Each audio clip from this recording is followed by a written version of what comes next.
There will be spoilers ahead. Lots of spoilers, so be careful, won't you?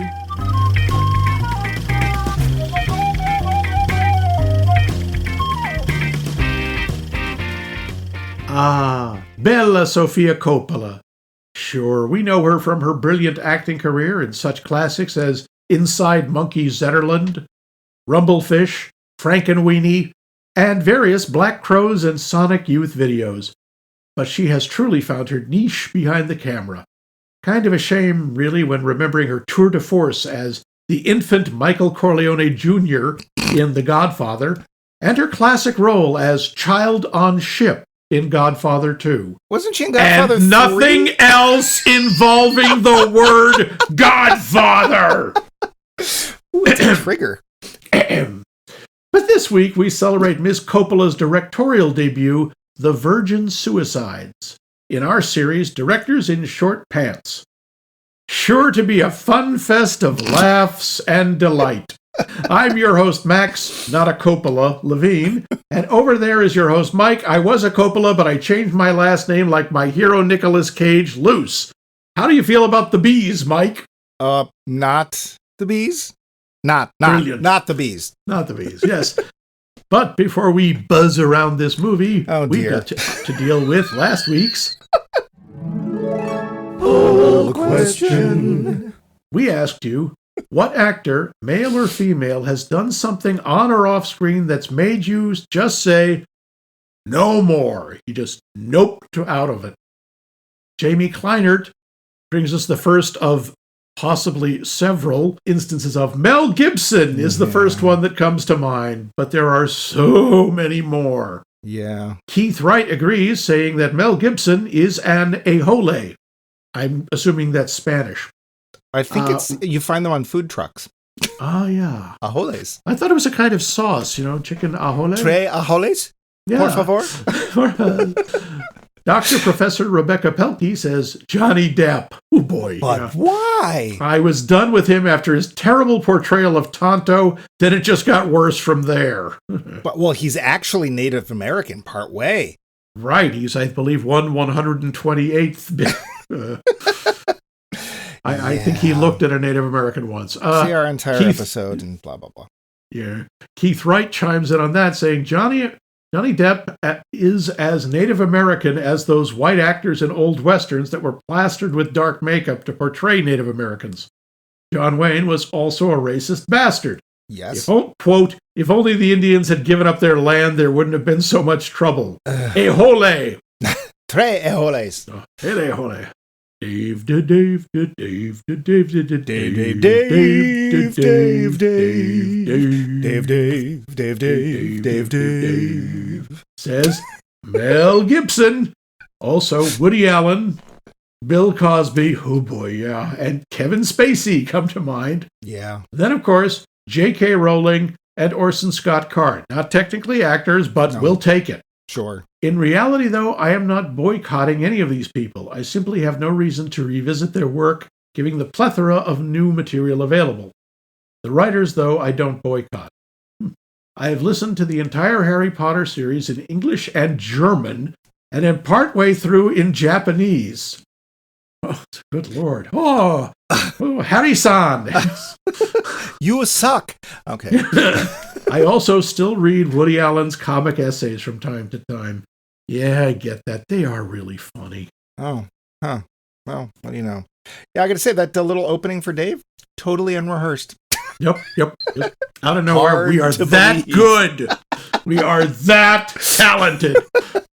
And Keith Wright, who apparently was feeling frisky this week, I guess, chimes in with Mel Gibson, Scott Baio, who, as Bobcat Goldthwait tells us, is the Antichrist, Kevin Spacey, Kevin Sorbo. Kevin Sorbo? Yeah. The TV's Hercules. He became an arch-conservative Christian evangelist. Oh. His son is one of those guys who's now blathering about how women shouldn't vote. Okay.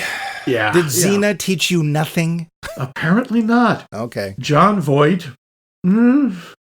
Isaiah Washington. Oh, yes, the homophobe. Oh. If you don't know why these people are on my list, not for Mike or Max, because I know they know, thank you, Keith, then get to Google it. Okay. Regan McStravick has an uncharacteristically lengthy response. Oh.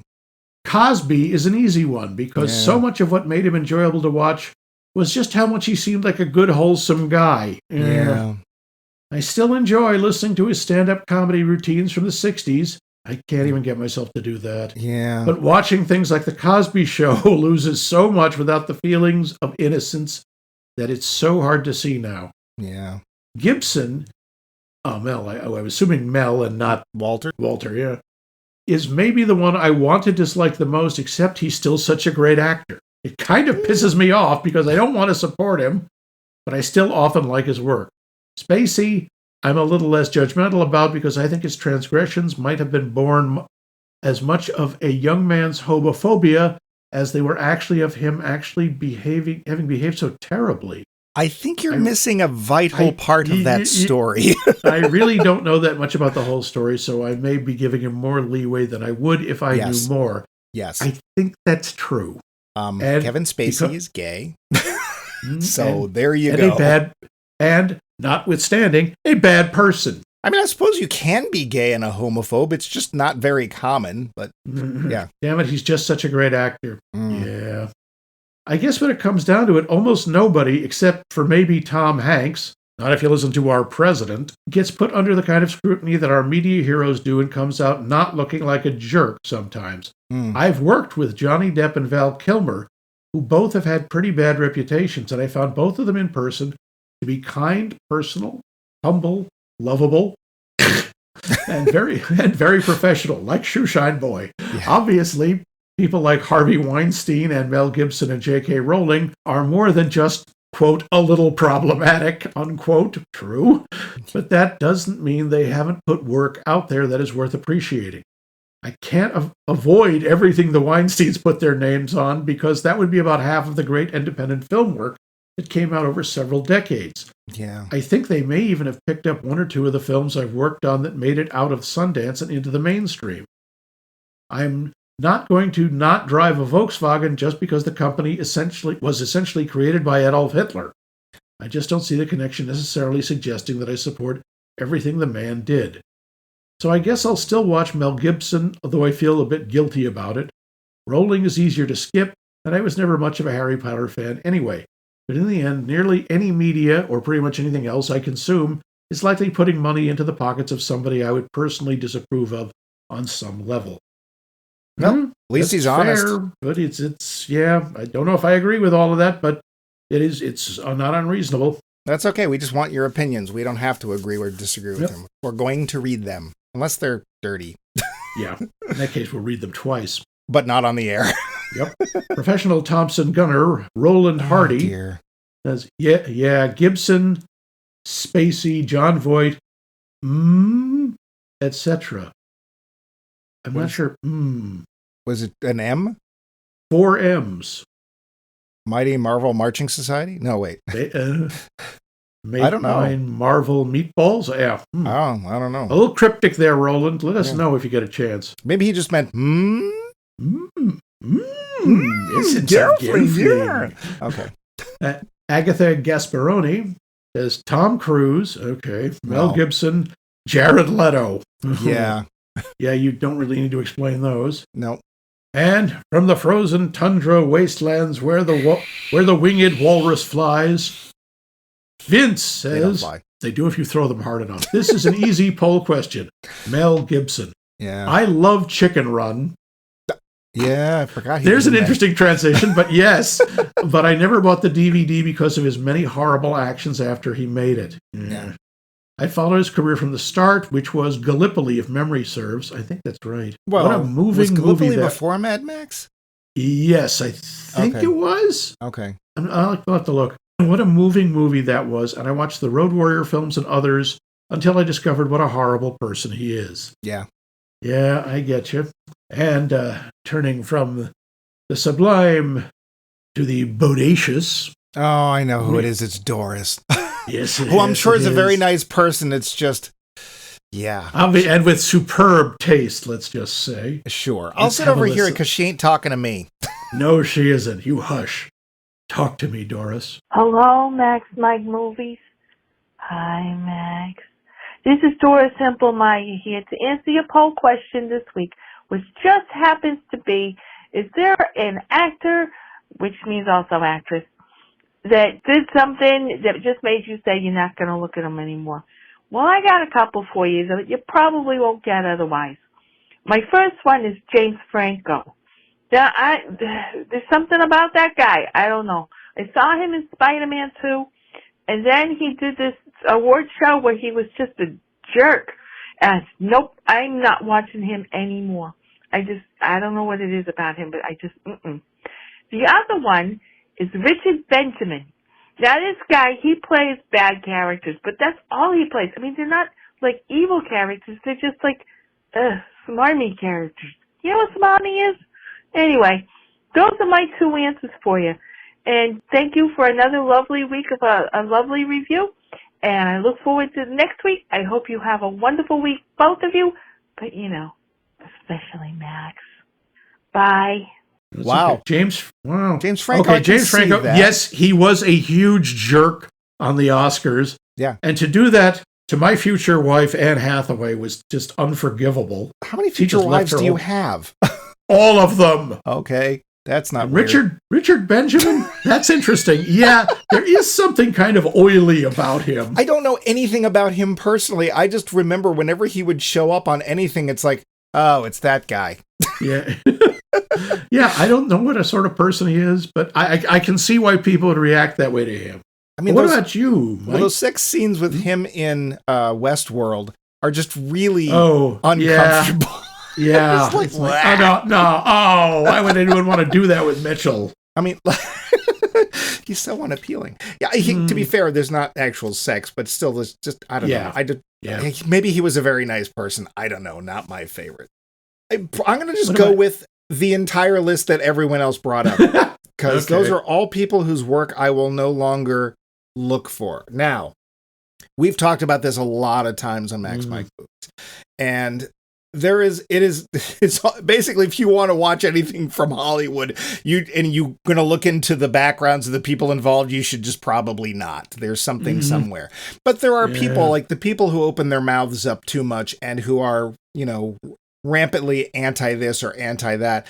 I don't need to watch their new work. I don't need to pay them anymore. If I've already bought a film, it does nobody any good or bad if I rewatch it. And if I ignore that person's actual personality for that 2 hours, it's too late. I already paid. It's hard to say. So will I go back and watch Usual Suspects? Heck yes, it's a great movie, and it really hurts me that he is such a despicable human being that I don't want to watch him anymore, because I really liked Kevin Spacey. Tom Cruise, I kind of love to hate. I won't. Well, I say that I won't go watch new Tom Cruise films. And see our entire episode on Tom Cruise's movies. Yep. And the things that he stands for, I find generally despicable too. So I will not, in general, search out new Tom Cruise films. Xenu will get you for that. Yeah, I'm sure. And now, whatever. So pretty much all these people, I mean, I haven't seen a Mel Gibson movie in decades, honestly. Once he started throwing phones at people and stuff, it's like, I got better stuff to do. I don't need to see him. That was Russell Crowe. Russell Crowe. Yeah. But he's anti-Semitic. Yes, he is. And he's done plenty. Yeah. Throwing a phone would actually be pretty minor. Yeah. And there's still plenty of people out there whose work I really like. Gary Oldman seems like a really nice guy. I like Gary Oldman. I'll go see him in anything. Christian Bale, apparently a little hard to work with, but dear gods, the man has such a range. I'll go watch him and stuff. And we talked about Emily Blunt. I'll watch her in anything. Oh, yeah. Viola Davis, I'll watch her in anything. You're going the opposite direction now. These are the people you will watch. So I'm just saying there's plenty of people out there that we can ignore the bad people and not give them any encouragement. So that's true. Sort of my view. But what about you, Max? Who are people that have done, besides, I'm going to guess, Mel Gibson? Yeah, Mel Gibson is one, but come on, the obvious one. Kline! The Dark Lord, Kevin Kline. I won't watch his stuff. Okay, I'll only occasionally. All right, I'll sometimes watch his stuff, but he knows what he did. My nemesis. I think he's actually a pretty nice guy and people like him. Oh, that's what they want you to think. Oh, sure, everyone who writes about him or talks about him or has ever heard about him says he's such a nice guy. I know the truth. I know. Yeah, the truth is you're jealous. Has nothing to do with him being married to Phoebe Cates, who would have been my future wife. And still married to Phoebe Cates, so they obviously are happily married. And he's using his evil mind control powers on her. I bet they have happily children, too. I think they do, yes. So there. Honestly, it's very similar. You know, Mel Gibson, it's very hard for me to watch Kevin Spacey. As in terms of just like, yeah, that's actually how we judge them. In terms of like someone I watch and just go, I don't know what it is, but I don't like this guy. I think it's Gary Busey. Yeah. There's just something about him that you just go, I would be afraid to be trapped in an elevator with him. He's somebody that if they were walking up the street and there was space for you to move more, I don't know what about him either. But also I forgot to add the Wilsons. No, I'm fine. I'm okay. They annoy me, but I'll watch them. Yeah, but that's why I don't think they're bad people. No, I don't know anything about them personally. Yeah. They haven't done anything horrendous enough for me to find out about it. And in general, Ben Stiller, I can't stand as an actor. Love him as a director. If you have not seen Severance, big recommendation from Max Mike Movies for Severance. Amazing show. But you know what else is amazing? All your answers to our questions. We love them. We do. When no one's around, we rub them all over ourselves and roll around You need to stop right now. And then we just start screaming, I'm a French fry. Cover me in ketchup. Too much? Wow. Fired. Anyway, so we want... but we want more answers. Floor is no longer fully covered. Is there any subject you feel is too delicate, sensitive, or inappropriate to ever be portrayed in a movie? Where did you get that idea? I don't know. It just came to me from the blue. Has nothing to do with this week's movie, and at the end of this show, we'll tell you how to get in touch with us. But now... the facts. Budget. $9 million. This Box is 99? Office. This is 1999. Consider some of the names who were in this. Yeah. Box office about 10 million. Oh. Yeah, whoops. There might be a reason for that. We'll come back to that. This is based on a 1993 novel of the same name, the first novel of Jeffrey Eugenides. No, I don't know who that is. Oh, I used to shelve him a lot in fiction. This was his opening novel, and he went on to be... He noved again. Okay. Coppola was inspired to write the film after reading the novel. Quote, I really didn't know I wanted to be a director until I read The Virgin Suicides and saw how clearly how it had to be done. Oh. Okay, well, good. I'm glad you decided to stop being an actor. After she... Sorry. Salam. After she had written the script, Coppola was heartbroken to discover that another company was already producing an adaptation of the book themselves. Oops. However, they didn't like their script, so she showed them hers, and they said, okay, we'll use this. Oh, and they let her direct? Yeah, apparently. Huh.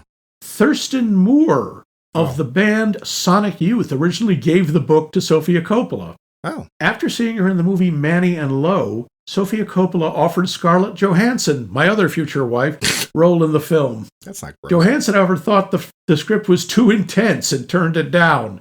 So she went on and starred in the next film, Lost in Translation. Not a bad choice. No, she was great in that. French electronic music duo Air. Ah. You know them? I know. They composed the musical score for The Virgin Suicides. Coppola did not want hits from the 1970s, which got used anyway, but rather a consistent soundtrack that suited the theme of the film, which led Air to be on board. She wanted to convey the theme of adolescence in the suburbs in the soundtrack. She found that Air shared many of her suburban memories and experiences, even though they grew up in a different country. So, their suburbia is better than the stupid American suburbia. Cecilia is wearing the same dress in every scene she's in. That's not sad. Kathleen Turner was the first actor to sign on to the project. Turner had known Coppola after they starred together in Peggy Sue Got Married. Wait. She plays her little sister. Okay. I thought you meant Francis Ford, and it's like, I didn't know he acted. No. Sure he does. Don't look at the camera! Don't look at the camera! That's his entire acting. Ah. At the beginning of the film, the workers apply a notice for removal tag to a diseased tree. The tag reads, City of Grosse Pointe Parks Department. It's spelled wrong. They left the E off of gross. Because it's grossy pointy. Grossy pointy, yup. Jeffrey Eugenides, the author of the novel, was born in Detroit and attended University Liggett School in Grosse Pointe. When the boys and girls are calling each other to play songs on the record player, they don't use the standard 555 phone numbers that everyone always uses on TV and in the movies. Ruh-roh. Yeah, I'm not sure where those numbers ended up. I'm hoping they were all dead. 8675309. Hi, Jenny. Sofia Coppola says she was inspired by the photographer Takashi Homa's photos of suburban Japan when choosing the film locations. I've always been struck by the beauty of banal details, she said, and that is what suburban style is all about. She might have nailed that. The second unit director on the film is Roman Coppola. But yeah, it's her brother. Roman? Really? Okay. Yeah. My name is Italian. Okay. Now, here is some weird tie together. I didn't know this. Sofia Coppola is in Star Wars The Phantom Menace. She is? She's one of the handmaidens who stands around behind Queen Amidala, her and Keira Knightley. Okay. They're not mentioned in the credits. Okay. Now, she's in Phantom Menace. Hayden Christensen is in Attack of the Clones and Revenge of the Sith. And the sequence when he butchers all of the separatist leaders while Palpatine is declaring the formation of the new Galactic Empire, that was modeled after the baptism scene in The Godfather, where Sofia Coppola plays the baby. How's that for tortured? Do you mean the trivia or our audience? Yes. There's more, but that's enough, I think. Yeah. So let us get to... So there's no bumper for the plot. There's only a bumper for... Well, there should be! 300 episodes. The plot. It's 1974. Vietnam is ending. Richard Nixon is starting to dissolve in a puddle of sweat and used car parts. Happy Days was beginning its 11-year run on TV, and in Grosse Pointe, Michigan, all the neighborhood boys are obsessed with the 5 lovely Lisbon sisters, Teresa, Mary, Bonnie, Lux, and Cecilia, all named after saints by their hyper-religious and controlling parents. The story begins with a failed suicide attempt by Cecilia, so we're in for a jolly feel-good story. The reasons for her attempted self-destruction are unclear. Indeed, the motivations for the titular suicides in general are never spelled out. We simply watch as events unfold in 70s suburbia, where the decor is horrendous, the suits are grotesque, and the music is very 70s. All the while, we meander towards a tragedy of mind-numbing proportions. The film. We don't usually do this, and I wanted to interject this before we go any further. If you have not yet watched the film, and you're not in the best mood, or current politics are getting you down, don't choose this time to watch this film. No, regardless of what our opinion of the film is, we can say this is not the time to watch it. No. Really not. This point in history, 2025, no. No. Exactly what Max said. Not a comment on the quality of the film, just... you'd think the title would have warned us off, but it did not. So, yes. And be fair, we really like Sofia Coppola from Lost in Translation, so... Yeah. But yeah, I just wanted to throw that out there. If you're somebody who likes to listen to the show first before you watch the film, listen to the show. Definitely stay for the show. To us. And the... we'll make you happy. Happy. We're going to release the winning number at the end of it. There's no winning number. No. But yeah, anyway, just not this week, not the film necessarily. So unless you've already seen it. But do you want to start with the cast? We have an interesting cast. Yes. We have a very interesting cast. A lot of surprising people, at least to me, were in this. I had no idea. I mean, the biggest name probably in terms of the younger folk is Kirsten Dunst. Yeah. And, she plays Lux. Who the hell names their kid Lux? I mean, it's Latin for light, so... Yeah, it's also it's a variation of Luke, and all of these kids have biblical names. And if you add the word electro, it's a vacuum cleaner. Yes, and if you add Et Veritas, you've got Yale's slogan, Sure. And Yale is mentioned twice in this movie. Ooh. Coincidence? Yes. But Kirsten Dunst, I mean, let's face it, it's Kirsten Dunst. Is she going to be bad? No. No. No, that she's being terrific. Said, it's not a big part. She is the biggest of the sisters by far. Yeah. I think there's at least one of them doesn't talk at all. But I think Bonnie gets one line. Yeah. But you get why the 4 or more boys, we'll come back to that, are partially so interested in her. She has this air of, I hate to say air of mystery, but she does. Yeah.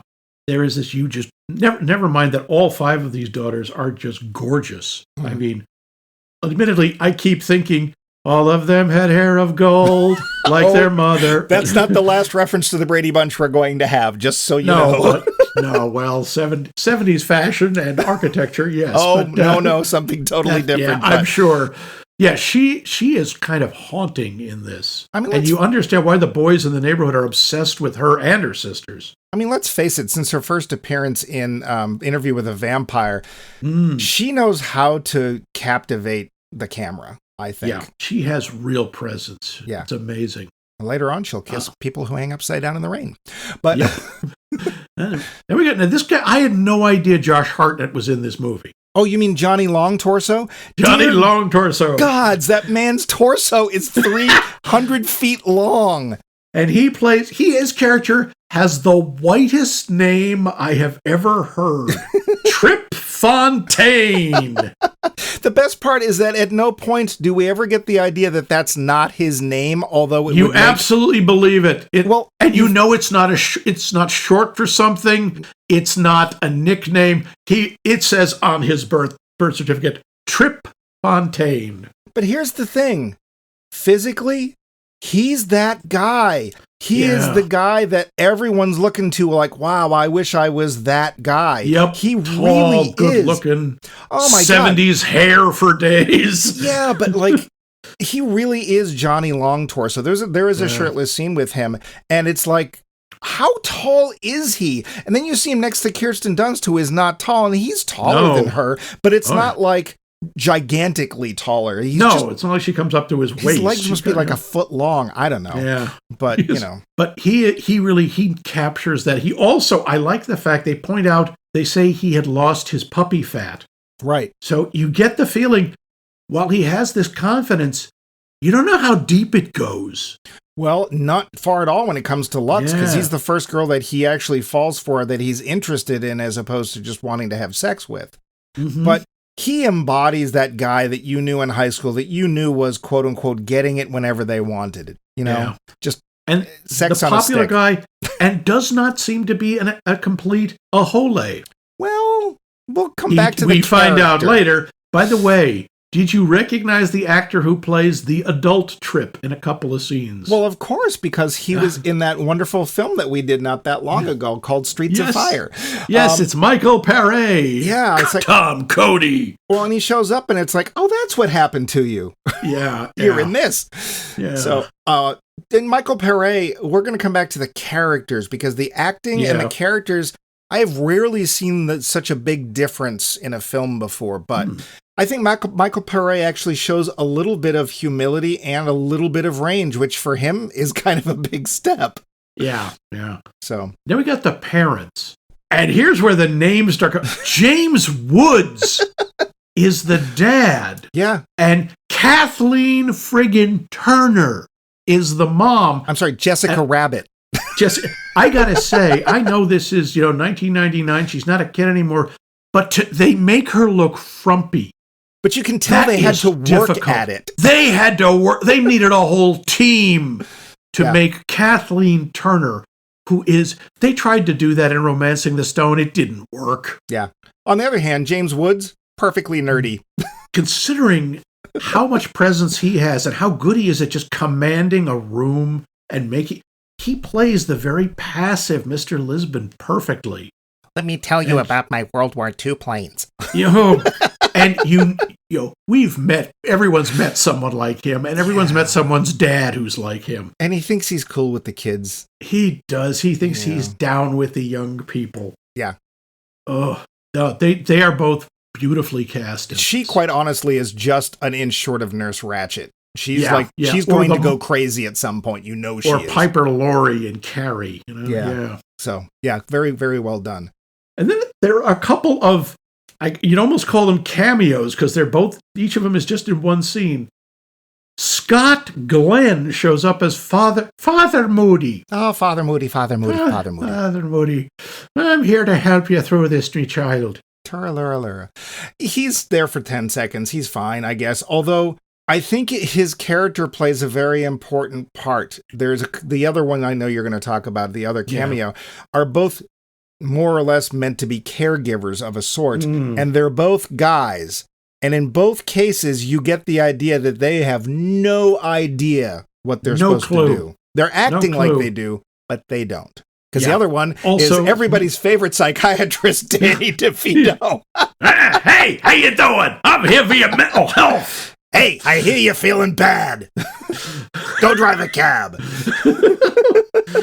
Although, to be fair, he is a very toned down Danny DeVito. Oh, yeah. No, he's being very subtle and very underplayed for him, which is probably why he could only manage it for one scene. Well, and it does make me sit there and look to Sofia and go, why? Why him? You could have picked anybody. Why him? He's a friend of Dad's, so I'm not sure. I think he does fine, but as soon as his face pops up, there is this comedic baggage that is just associated with Danny DeVito. So, which is weird. Now, we talked about Kirsten Dunst as looks. Then we got the other four sisters. I can't tell them apart. Yeah. A.J. Cook is Mary. Hannah Hall is Cecilia. Leslie Heyman is Therese. Sure. Not Teresa. Therese. White people. Chelsea Swain. Or is it Chelsea? Bonnie. Chelsea. Yep. Apparently, she couldn't afford the A. Yeah. Is Bonnie. And they are a little interchangeable. I mean, except for Cecilia, I have to say, she's got a bit more of an edge to her. I still she gets one of the best lines in the movie. When after her first suicide attempt, she's in the hospital and the doctor is like, oh, you're just a kid. You've got your whole life. What could you possibly have to be sad about? And she just looks at him and says, obviously, doctor, you've never been a 13-year-old girl. Yeah. Boom! Yeah. But that being said, that's it. And then, to be fair, she's the first one who dies. Spoiler, it's 26 years ago. I don't care. Yeah. They all do a fine job, but they don't have a whole lot to do except sort of be there and be kind of ethereal. Yeah. We're going to come back to that, too, because, Then we have the boys, and the boys are slightly more present. And to be fair, the boys aren't all the same build and blonde, so we can tell them apart, kind of. Chase, we know, because he's the short one. Anthony DeSimone, whoever, he was fine. Yeah. And Jake, we know, grows up and turns into Darth Vader. But I couldn't tell you which one was Jake. Little baby Hayden Christensen, who is virtually unrecognizable and has 2 lines. Somebody apparently renamed themselves later, and his name is now 4T. 4T. Is that how old he is? I don't know. Maybe that's some golf term. He plays Parky Denton. Parky. Come on, Parky. Come on, Parky. No, don't do it, Parky. Quite honestly, they're white suburban kids from Grosse Pointe, Michigan. Yeah, they also have almost nothing that distinguishes them. No, and I'm not even sure which one was which. I think I know which one Parky was, but I'm not positive. And I'm also not sure the only which one we know is is supposed Trip. to be narrating. Yeah. Well, Trip isn't part of the group, though. Yeah. We're going to come back to that, too. So, we don't know who it's supposed to be. The voice who actually narrates is Giovanni Ribisi. Yeah, but we don't know which character he was. Sir not appearing in this film. Yeah. We don't know who he's supposed to be. I will say this. More often than not, in teen films, comedy, serious, whatever, they sort of gloss over how incredibly awkward people are at that age. In this film, the boys are amazingly awkward. Not over the top at all. No, absolutely believable. Yeah. The paralysis in front of the parents, the awkwardness talking to girls, the flat-out lying they do to each other. Yeah. Like that one kid, I can't remember, I don't know which one he was. Maybe he was the Paul Baldino character. He was the one who was the son of a potential gangster. Alleged mobster. And he just was like, the difference between him and Trip was that he was lying to make you think he was cool. Trip was just cool. He just had it, whatever it was. Yeah, so none of the others do. Besides the fact that this film couldn't be whiter if it tried, and to be fair, we're talking Grosse Pointe, which is, how to put in this? In the 70s. Exceedingly white.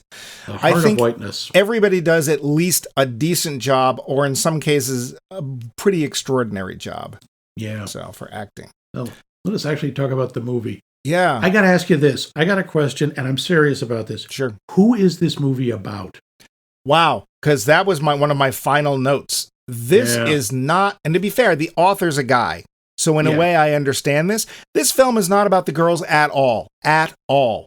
This film is about the reaction to them by the people around them. Not just the boys, but the whole suburban neighborhood and the school and the teachers.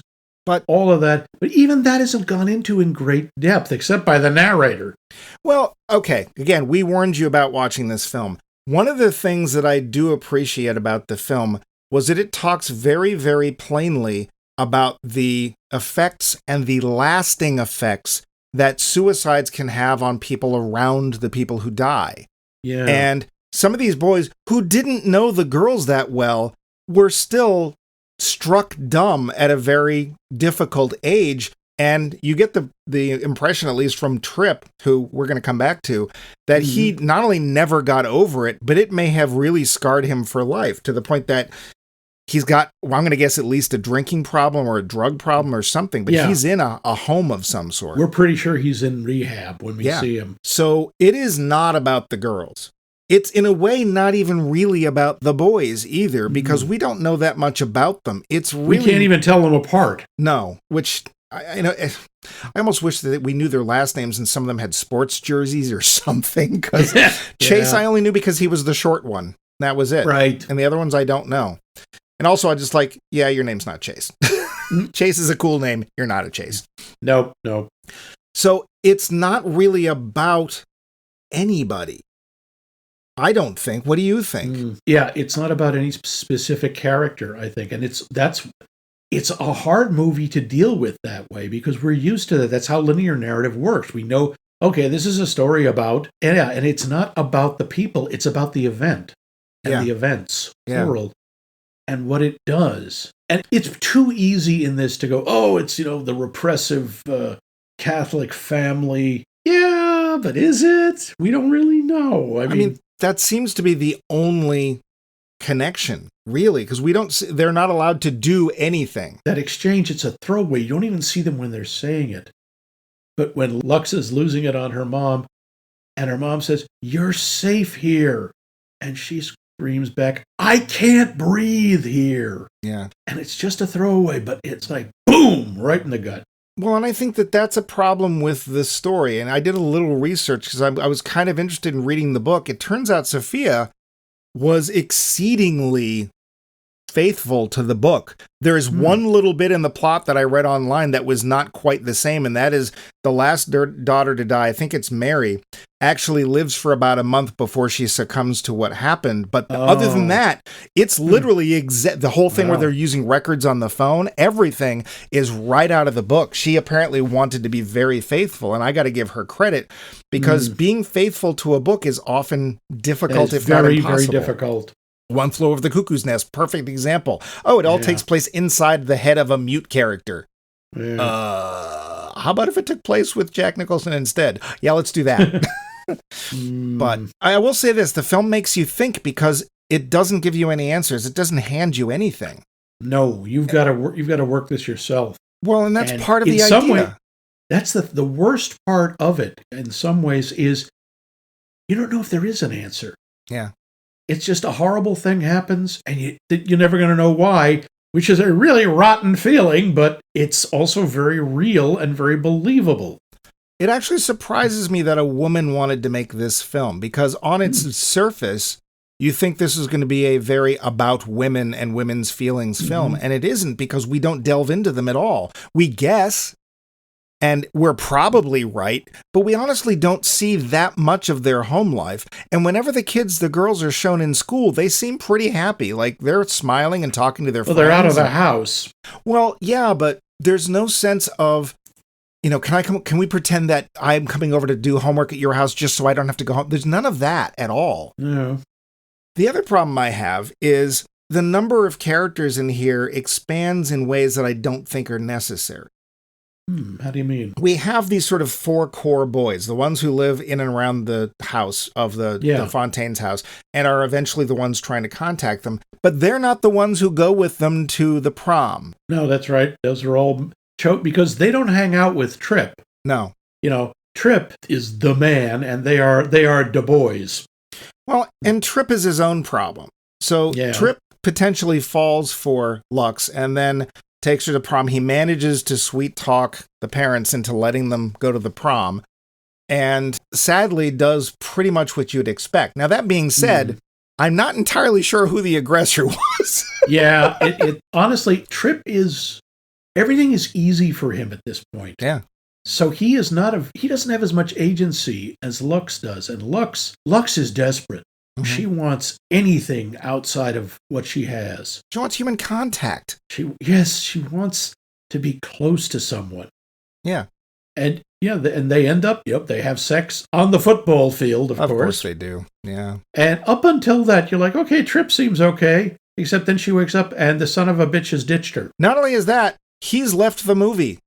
We never come back to him. Gone. At all. And I really do not understand that as a literary device. Like, all he says, you heard Michael Pare basically saying, and I never saw her again. And I'm like, this isn't Aragorn and Lothlorien. Like, you go to the same school. Why does this character just disappear? Why doesn't Luck at least in some way react to him? Do something. There is no mention of anything. She does briefly when they're sending the notes to the boys. Mm-hmm.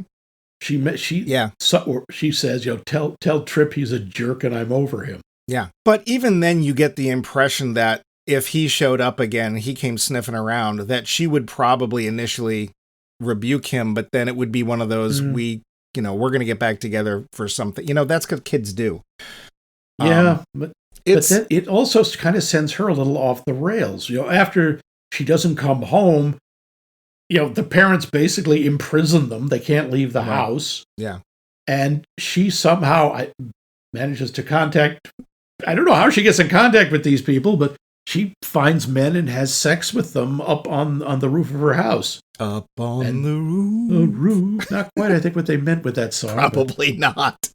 They might have, I'm not sure. Which is bizarre. Like, how does nobody know this is happening? But I guess, Well, they do know. The boys know. They're watching her through a telescope. Well, that's because teenage boys were up at night doing unspeakable things. Yes, teenage boys, I gotta say, they don't try to make these kids like angels. God, they read Cecilia's diary. Which I thought was pretty horrible. That is extremely horrible, but it is also absolutely what teenage boys would do. But when they start reading the diary, that's when we get a little montage, and it felt like suddenly 70s. Like you could get it in a box and add water and microwave, and the 70s would be back. Because it's all, soft focus and 70s music. And it's like a summer's eve ad. I was going to say, I'm just waiting for one of the girls goes, Mom, do you feel fresh? Because that's what it was like.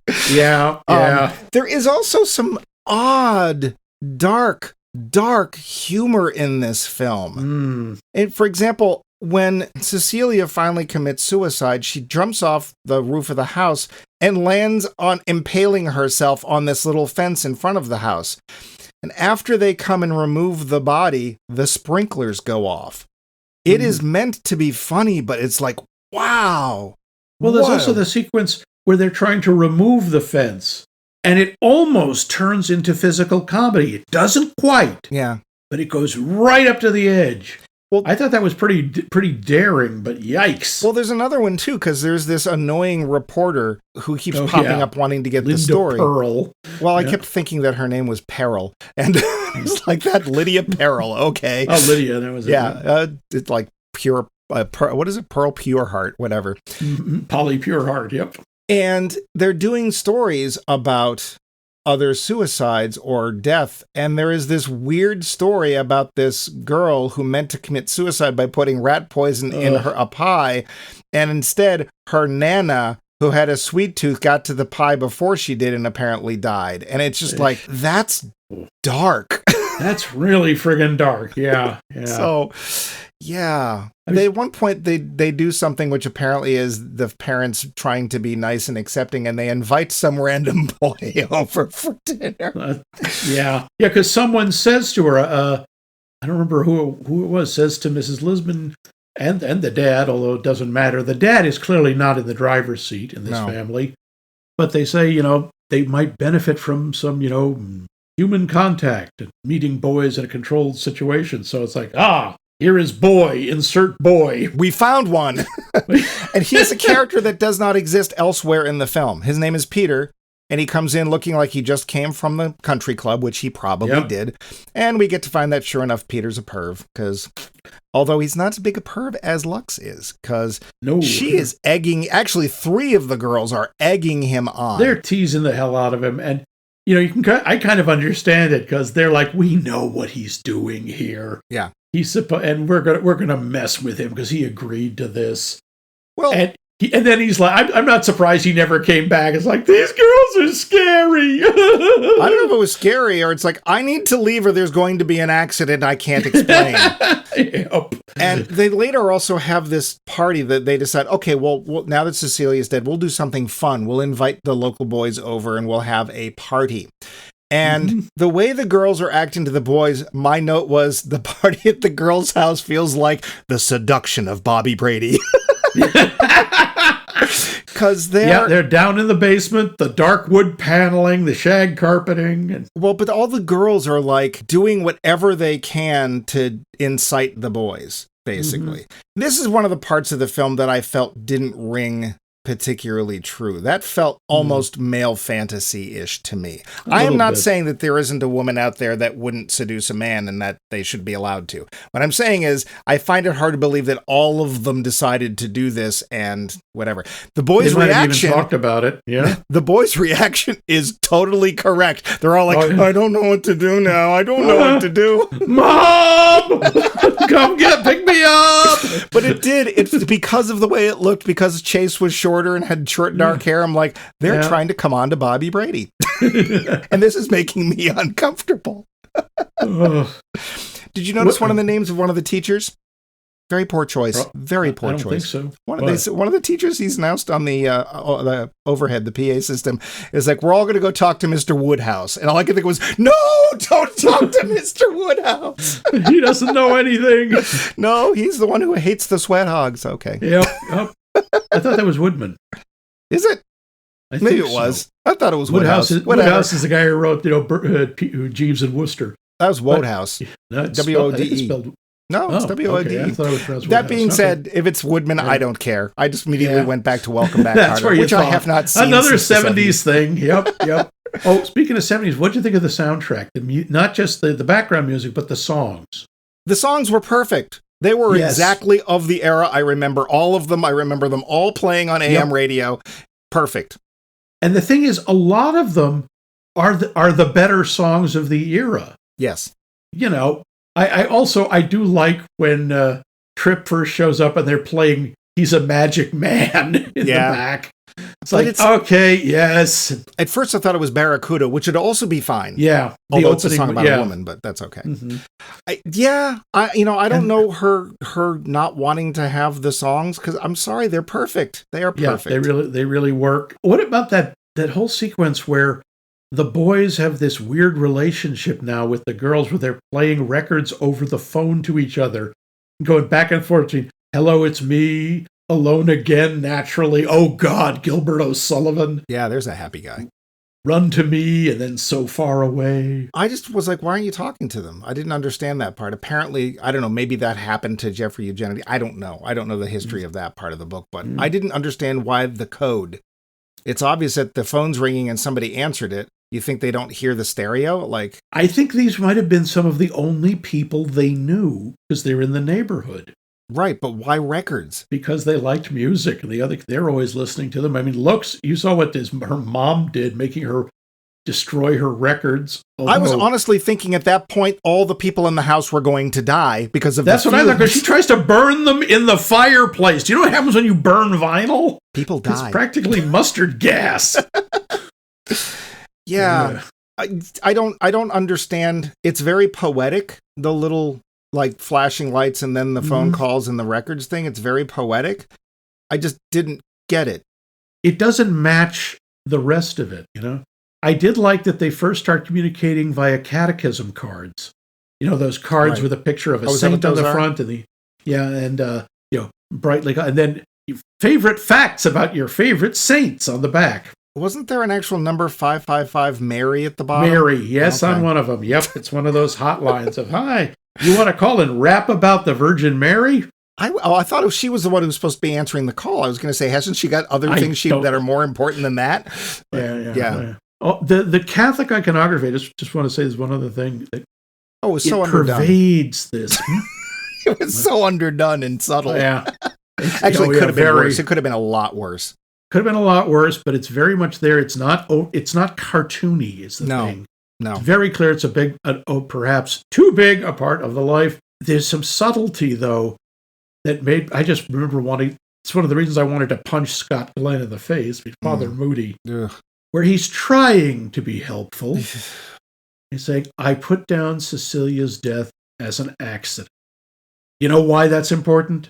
Well, it doesn't matter what he says, but I do know that is a one-way ticket to HE double hockey sticks. It's not just... And you can't be buried in the cemetery. You can't be buried in consecrated ground. So if he hadn't done that, she couldn't have been buried in the cemetery. And that makes him a naughty man.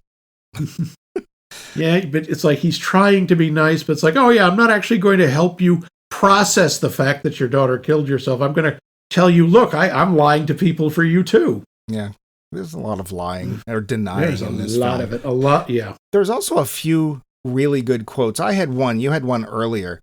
My favorite quote of the film is, we knew the girls were really women in disguise, that they understood love and even death, and that our job was merely to create the noise that seemed to fascinate them. Yeah. And there was another line after that I couldn't find, but it was basically like, and they remained an enigma to us, or nothing more than an enigma. We never could figure them out. And I like the line that comes after that is, making us happier with dreams than wives, which gives you an idea of how these boys how this whole thing has affected them and how they're all going to grow up. Never mind just Trip.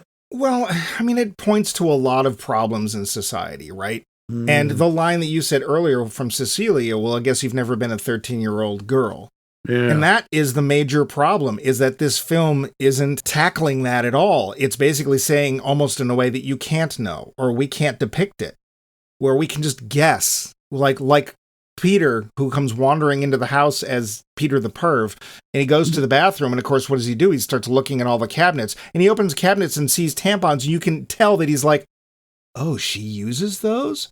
Oh, I think my mom used those once. Like, he literally just, nothing, there's no connection. Everything he looks at that belongs to the girls, I guess it's Cecilia's room, maybe it was Lux's room, I don't remember. I think it was Lux's room. But everything in there, he's just like, what language is this? I don't speak this. What planet am I? He literally has no idea. And I think that is one of the themes of the film, but the film also isn't going to help us learn anything more about it either. Whether or not that's its job, well, we may come to that in the end. I could probably go on for another half an hour, but we're getting to that point. Do you have anything else you want to tackle before we get there? What did you make of that last sequence? The party with the asphyxiation theme, because the air has gone bad in there because of a toxic spill that's grown some sort of algae in the nearby lake. Oh, it's the underline under the sentence, these people are clueless. Like, it is almost too heavy-handed, almost, except I believe that that's something that would have happened. I believe it. It's very much a thing of, we're not going to deal with the problem. We're just going to make it seem like it's normal and incorporate it into our usual drinking. Well, and even when the film takes us to prom, it's like the prom is baiting us. It's like, see, look, something normal like prom. Look, kids are having fun. It's fine. It's fine. And then the end. But we'll, speaking of the end, we should... we should hit that. The finish. So, Max. Yes. Thanks. Yeah.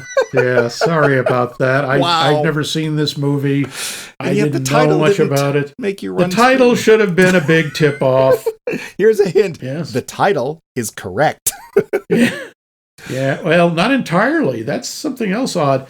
Sure, I believe 4 of the girls are virgins. Oh. But Lux certainly isn't. Yeah. I mean, I don't even know why the virgins in there. I don't know why it's not the sister suicides. Like, what does that have to do with? I mean, I guess it's the whole idea that the parents wanted them to be, and I guess the image they had of them as perfect, untouched, and untouchable, safe. Yeah.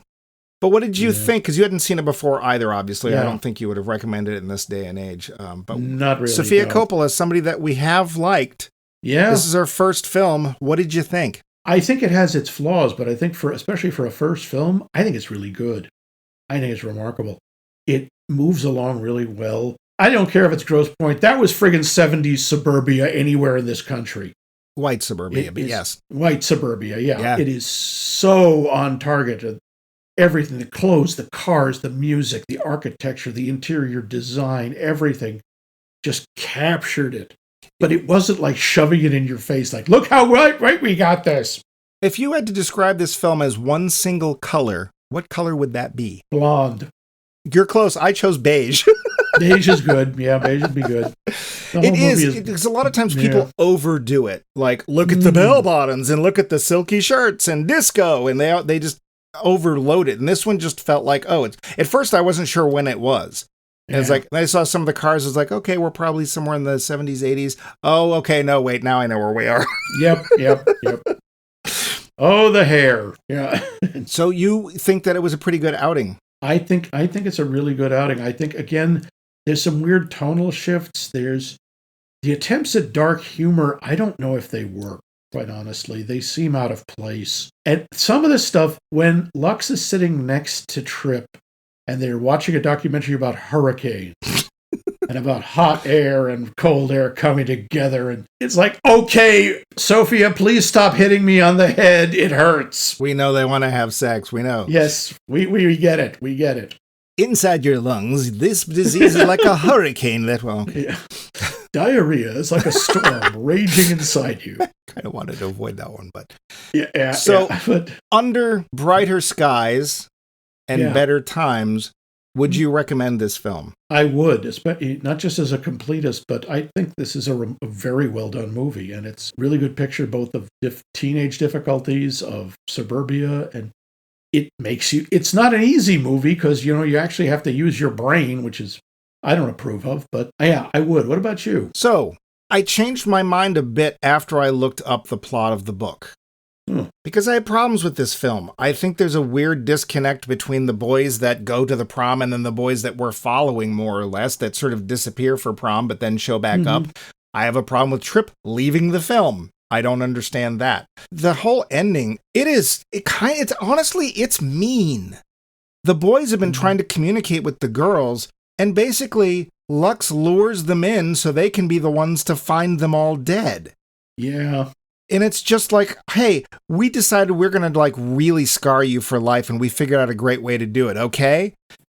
And the thing is that the problems that I have with the film are from the book. Ah, okay. And I think what happened, I'm guessing, was that Sofia Coppola was very moved by the book and felt like, this is taking a subject very seriously, I don't want to mess with it. And so she was potentially too slavish to the book, because I think there's some narrative issues that are very unclear and jar me out of things, but I don't think they were her choices. To be fair, she could have chosen to rewrite it. That being said, it's hard to do when it's your first film. Well, not only that too, but if you come across something that you absolutely love and decide you want to adapt it, you're going to probably want to try to not change any more than you absolutely have to, and she barely did. So I think the story is a lot of my problems with the film. I think that it is a very hard film to watch if you're not Julie Andrews, and you're on the top of the hill singing to the goat herd. It is very depressing. And I think the most depressing thing about it is that nobody in the end, including us, learns anything. Yep. Do you know anything more about 13-year-old girls than you did before? No. I don't even know that much more about 13-year-old boys. I was one. Yeah. Certainly the parents don't get it.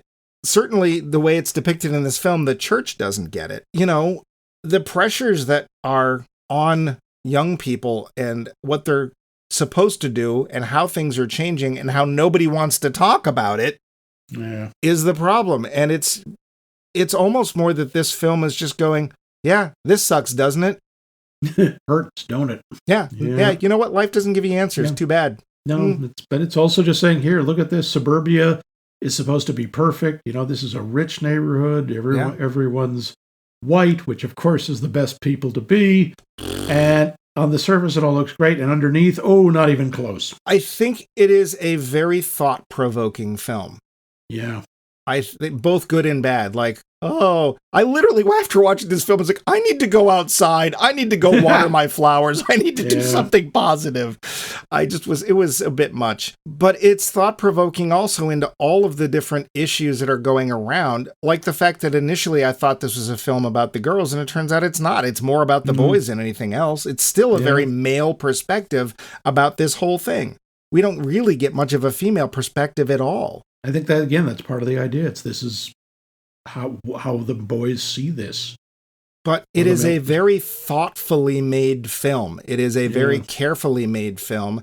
And I think for somebody to come out of nowhere, and especially a woman in Hollywood being given a chance, because that frickin' doesn't happen anytime, but her to be able to pull this off and then continue on. I don't know if her next film was Lost in Translation or not, but I love Lost in Translation. It's a great movie. So good for her. Yep. I just don't hasten to recommend it. Again, I recommend it on quality, but maybe someday in the future, if things get better. Yeah. But you know what does get better every time is your answer to our poll questions. Sure. And we want to know, is there any subject you feel is too delicate, too sensitive, or inappropriate to be portrayed in a movie? And you can tell us in many, many, many ways.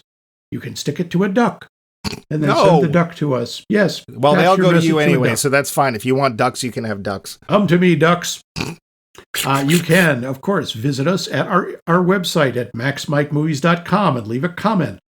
You can email us at maxmikemovies.com. We loves us some email. We does. You can find us on Medium Socialness over on Boxface. Also Facebook, Blue Mastodon. No. Yep. And of course, you can always follow Mike's nude pictures on Instagram. Nobody, including me, wants to see that. Yes, I know. That's why they're all candid and you don't know the camera I've hidden. You can also find us on the podcast app of your choice. Really, they've all got us. We're everywhere. Yeah, it's true. And last but not least, you can call our hotline at 617-398-7266. That's 617-398-7266. And leave us a voicemail, and we will play it on the air, no matter how much you beg us not to. But we are solidly enmeshed in the short pants of directors. Wait, no, that sounds wrong. This series, Directors in Short Pants, we are well enmeshed in it. So we got more coming up. What do we got next week, Mike? Well, I thought I would continue part of your idea for this week. Yes? And we're not going to do the suicide thing next week. No, I don't think No, we're not doing it. However, I would like to stick with a female director because, as I just mentioned, there's not nearly enough of them out there. So, a girl? Okay. A girl, just like Sofia Coppola, except different. So what I would like to do is look into a director whose films I did like, generally nice films, not necessarily challenging films, but still films that I tended to like. I would like to go and look at the first film of Laverne DeFazio. Oh, hello. Hello, Laverne. Hello, child. That's Lenny and Squiggy, but that's okay. No, yep. Penny Marshall, who was originally Myrna Turner, among other parts. Eventually Laverne DeFazio, who's an actor, and who eventually decided to make it into directing and had a pretty decent career. But where did she start? She started with a film that I have not seen. I'm betting you have. But she started with a film called Jumpin' Jack Flash. Ah, yes. Starring Whoopi Goldberg. Whom, quite honestly, I was watching the preview because I know nothing about this film, and I was like, I I could use some Whoopi Goldberg about now. So, yeah, tune in next week when we discuss Jumpin' Jack Flash, which may or may not have anything to do with the song. But may be a gas, gas, gas.